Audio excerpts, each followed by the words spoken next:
Thank the Lord that the preseason is finally over. The Arizona Cardinals ended up winning 20-10 today. Wasn't a very eventful game. A lot of quarterbacks struggled today. We're taking sacks like crazy. Clayton Tune passed for under 100 yards once again.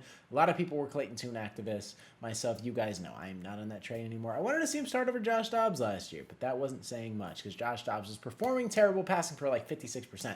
But we're done with preseason. Thank the Lord. We're finally on to bigger and better things where we're going to see the starting offense on the field, which is tremendous. I'm excited for that. But let's go ahead and talk about the preseason because it finally wrapped up. There's a couple names, a couple position battles we got to see going in to the final 53-man roster. Jonathan Gannon and Monty Austin are going to have their belts cut out for them. So we're going to see what happens, and I'm very excited to see how that shapes out. More than I was excited to watch these preseason games, especially the last two because the starters weren't playing in either of them.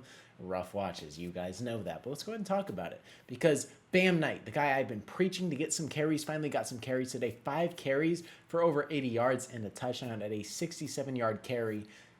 It's what I like to see. The footwork has always been there. He's been exceptional. You guys know I've been preaching that to the choir, and he finally got the tick, finally got the opportunity, and I'm excited, man. That is what I like to see. Now, he might not make the roster because Michael Carter might be ahead of him. DJ Dallas just off contract alone. You guys know how the NFL works. They sign you to a contract. They want to keep you on just because you got 2 years and like $6 million.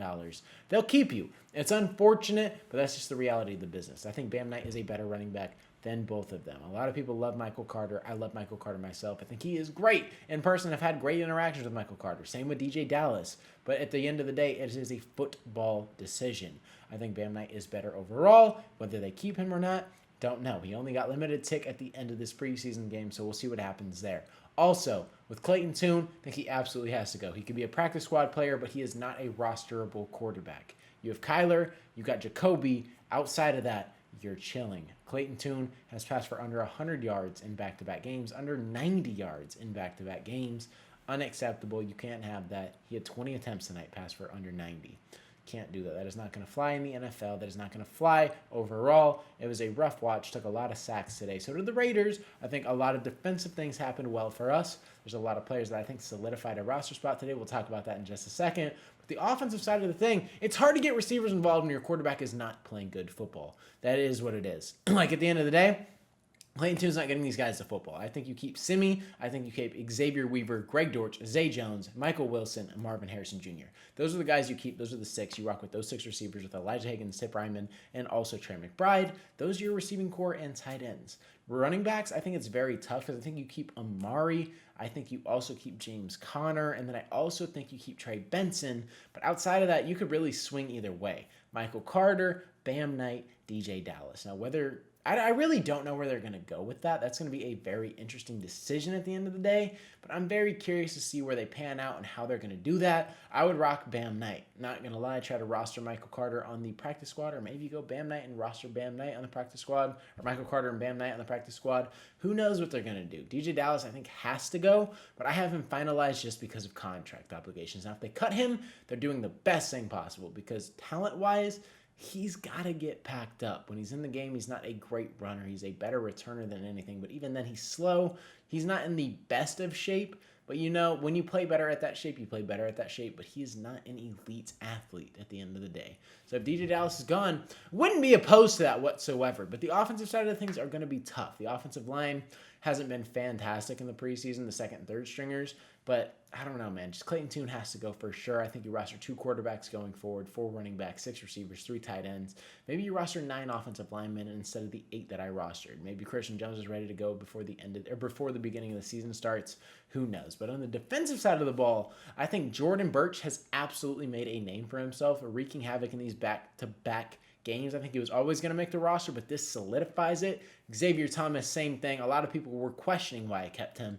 It's for stuff like this. We need a speed rusher, and he actually provides that. Is BJ Ojolari able to go before the season starts? Who knows? Zaven Collins as your only threat. Not going to cut it for week 1. So if you keep Xavier Thomas, a guy in year 2, he's a year 2 player. Allow him to develop. Allow him to actually get up to pace. I think we're going to be in a fantastic spot. Jordan Burch. The height plus the weight has looked phenomenal. He has been a freak for us in preseason, especially the last 2 games against Denver and the Raiders. I'm very excited to see what he does in the regular season, if he can actually continue to develop, because he looks pretty solid right now. He's wrecking havoc, getting sacks, getting back to the quarterback. We had a lot of quarterback hits today, 9 total. It's That's what you like to see. Also, Cottrell Clark, I think, locked up the roster spot 1 gazillion%. Had a very solid outing today. Denzel Burke, very iffy. Preseason, I would say Darren Hall probably had a better preseason. Now, will they keep him over Denzel Burke? Don't know. The potential is higher with Denzel Burke, but Darren Hall could always be that fringe guy who's performed in back-to-back preseason. If we're going off who's had the better preseason back-to-back, probably lean towards Darren Hall, and that might be a little crazy for some people because Denzel Burke, 5th-round draft pick, might want to see what he has out of Ohio State. But, like, man, Darren Hall has killed it in preseasons back-to-back. It's tough. He even had an interception. Denzel Burke had a couple plays where he was getting his stuff torched. Darren Hall had game 2, I guess, was terrible for everybody. But, like, game 1 and 3 for Darren Hall were pretty freaking good. So, like, it's a tough decision because Cottrell Clark, I think, is an absolute lock. And then what do you do with inside linebacker? You got Owen Popo. You also have Cody Simon that you have to make a decision. Mikel Walker, who led the team in total tackles and solo tackles with, I believe, 8 and 7. Like, it's a tough decision. What are you going to do? I think they're going to end up rostering 5 inside linebackers. A lot of people said I was crazy, but that's one of our weakest positions. So why not roster the most? See what you got talent-wise. Don't let anybody go, and you're chilling. It's not like we're super deep at edge, so it's not like you're going to keep 7 or 8 of those guys. So why not just roster 5 inside linebackers? People have done it in the past. People have done it before. Why can't we be one of those teams? I think we're in a position to do that. So why not let it fly? I think that is a smart thing to do because we need the depth there. We need help. So if any of those guys pan out or Mack Wilson goes down, we are absolutely screwed because what are we going to do? Cody Simon and freaking Akeem Davis-Gaither? Is that going to work well? Probably not. The defense that could be top 10, top 12 is probably going to plummet to the 18s if Mack Wilson does not play. So we need help at inside linebacker. I think we roster Mikel. I think we walk Cody Simon and then probably just Owen Popo too. Like, I think we got to rock them all in the active roster because we can't afford any of them getting snatched off the practice squad.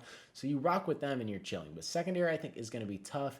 Keaton Crawford, you rock him over Joey Blount or vice versa, Joey Blount over him. What are you going to do? Who knows? Special team is absolutely set with Rylan. Blake Gillikin, who has just been the freaking preseason GOAT. Dude is getting hecka snaps just all day long, punting the ball 60-plus yards has looked phenomenal. He's the MVP because he gets a ton of punts because the offense can't move the chains. So it is what it is, man. But, like, at the end of the day, I think the Cardinals are in a really good position. Monty Ossenfort and Jonathan Gannon, JG, have some interesting decisions to make. And I'm looking forward to seeing what they do because they have a lot of talent to work with, more than they normally do. So let's see what happens going into week 1. But roster cuts will be, I believe, Tuesday, if I'm not mistaken. So I'm looking forward to this.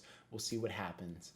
But preseason is a wrap. We're on to week 1. But with that being said, that is going to wrap it up. Hopefully you guys did enjoy. If you did end up enjoying, consider hitting that subscribe button. I post Arizona Cardinals and NFL content. So if you're a fan of either of those, this is the perfect channel for you. Also on the road to 9,000 subscribers. So I would appreciate it if you guys hit that. We are like 38 subscribers away, 37. That would be much love, man. We are so close. Let's hit that thing. But with that being said, that is going to wrap it up. Hopefully you guys did enjoy. It's been your boy Mythic. Peace out.